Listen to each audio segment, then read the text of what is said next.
Hello, this is Josh with student video 4. So for this one, we'll be solving some integrals. So the first one, we split it into two different integrals. So I split it into 4 over e to the 3x and then e to the power of 5x over 3x. And then for the first integral, you simplify it, moving this to the top and making it negative, and then you bring the negative 3 down, you divide by negative 3 when taking the integral, and you get negative 4 over 3 e to the power of negative 3x.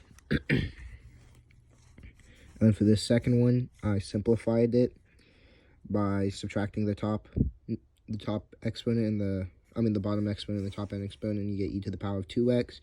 Take the integral, it's 1/2 e to the power of 2x, and then you put the two solutions together with an addition sign because this doesn't have anything here. So it'd be negative 4 over 3 e to the power of negative 3x plus 1/2 e to the power of 2x plus c, because of the constant, gotta include that. And then for the second one, it's this, and we have to use partial integration. So you do the limit, logarithm, inverse trig, polynomial exponent trig. So the 3x is a polynomial, and the e to the 7x is an exponent, so you use polynomial so as u, so it'd be u equals 3x, du equals 3, dv would be e to the 7x, because that's whatever's left. And then v would be the integral, or the antiderivative of e to the 7x, which is 1/7 e to the 7x. So then you just take these, plug them into the equation of uv minus the integral of v du. So it'd be 3x 1/7 e to the 7x minus the integral of 1/7 e to the 7x 3.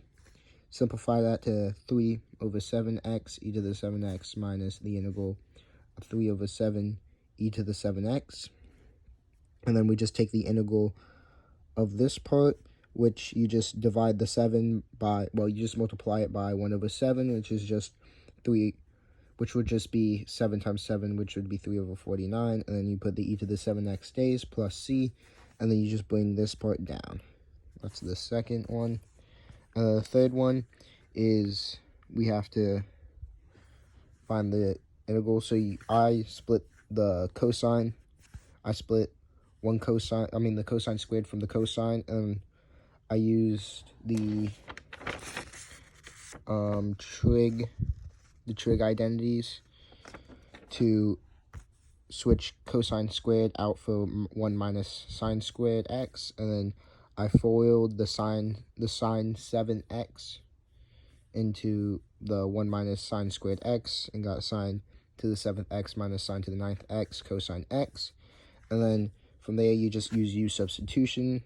So u would be sine x, du would be cosine x. So you got u to the 7th minus 9, u to the 7th minus u to the 9th du.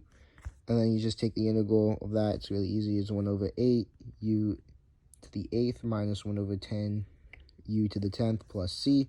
And then substitute u back in, and you get 1/8 sine to the power of 8x minus 1/10 sine to the power of 10x plus c.